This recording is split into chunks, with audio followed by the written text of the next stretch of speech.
Accident, ये नाम है आज की इस छोटी सी और हृदय को द्रवित कर देने वाली कहानी की। 9 बजे के बाद हमेशा उठने वाले संजीव सिंह आज सुबह सुबह 5 बजे घर से रात की पार्टी वाला मिठाई का एक बड़ा सा डब्बा लेकर कुछ अर्जेंट काम है घर वालों को बोलकर बाइक से निकल जाते हैं और वहीं पहुंचते हैं जहां कल शाम को उनकी कार से छोटा सा एक्सीडेंट हुआ था। पूरी रात संजीव सिंह कुछ सोच सोच कर दुखी रहे और रात भर वे सो भी नहीं सके।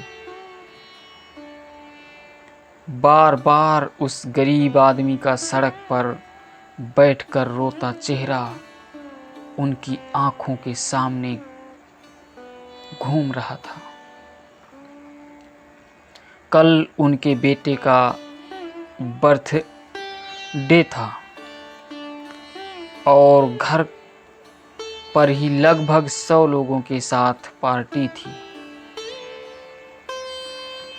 जिसमें उनके रिश्तेदार, पड़ोसियों और बेटे के दोस्तों के परिवार वाले शामिल थे।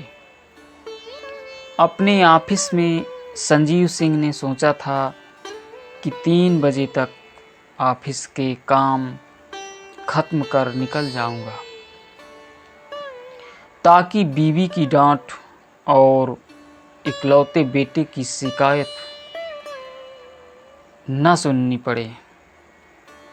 परंतु बॉस के आदेश और काम अधिक होने की वजह से उन्हें ऑफिस से निकलते निकलते देर हो गई थी। जल्द से जल्द घर पहुंचने के चक्कर में स्पीड में कार चलाते हुए एक गोलगप्पे वाले के ठेले से थोड़ी सी उनकी कार की टक्कर हो जाती है और उस गोलगप्पे वाले के ठेले के सारे गोलगप्पे और अन्य सामान सड़क पर बिखर कर बर्बाद हो जाता है। संजीव सिंह बिना रुके कार को आगे बढ़ा दिया और रियर शीशा में देखा तो गोलगप्पे वाला सड़क पे सर पकड़कर बैठकर जोर जोर से चिल्लाते हुए रोने लगा था। एक्सीडेंट वाली जगह से थोड़ी दूरी पर गरीबों की 12-15 झोपड़पट्टी वाली एक छोटी सी बस्ती थी। एक झोपड़ी के आगे उन्होंने वही गोलगप्पे वाला ठेला, जिसके एक साइड का चक्का बुरी तरह डैमेज था, खड़ा देखा। संजीव सिंह ने बाइक वहीं खड़ी कर उस झोपड़े का दरवाजा खटखटाया। एक बीमार सी और उदास आंखों वाली पतली दुबली पुरानी सी साड़ी पहने एक महिला ने दरवाजा खोला। अंदर आने की इजाज़त मांगने पर बड़े आश्चर्य से देखकर शर्मिंदगी के साथ इजाज़त दे दी। झोपड़ी के अंदर का हाल बहुत बुरा था। एक गंदी सी चारपाई थी, ठंडे मिट्टी के चूल्हे और कई जूठे बर्तन देखकर कोई भी ये समझ सकता था कि कल रात वहाँ खाना नहीं बना था। एक 10 साल का हड्डियों का ढांचा वाला बच्चा किताब में कुछ पढ़ाई कर रहा था।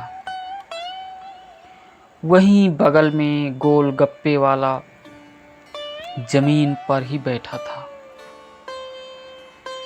गोलगप्पे वाले ने हाथ जोड़कर बोला,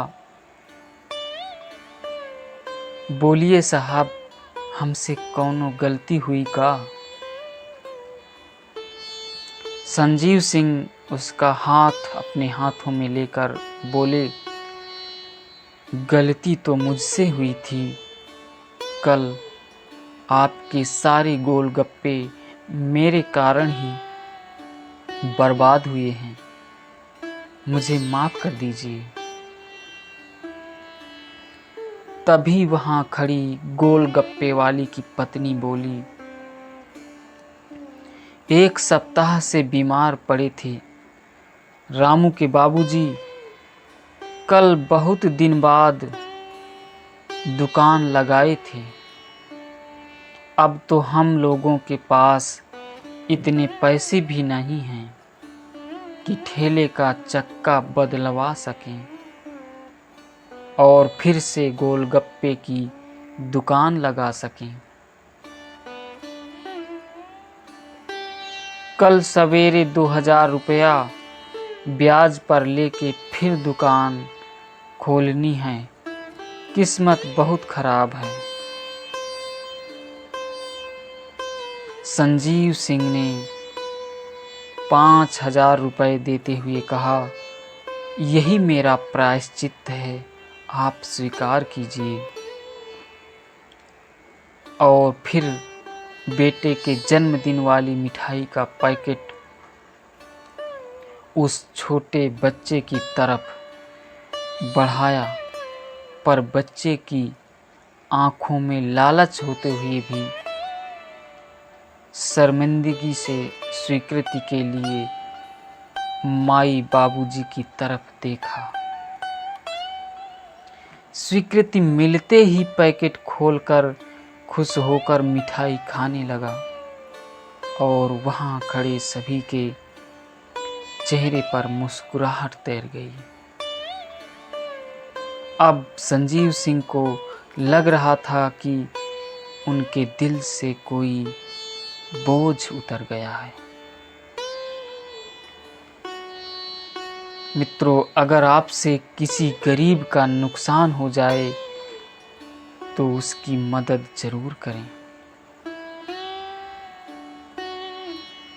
उम्मीद है मित्रों, एक छोटी सी और भाव विभोर कर देने वाली कहानी ज़रूर आपको पसंद आई होगी।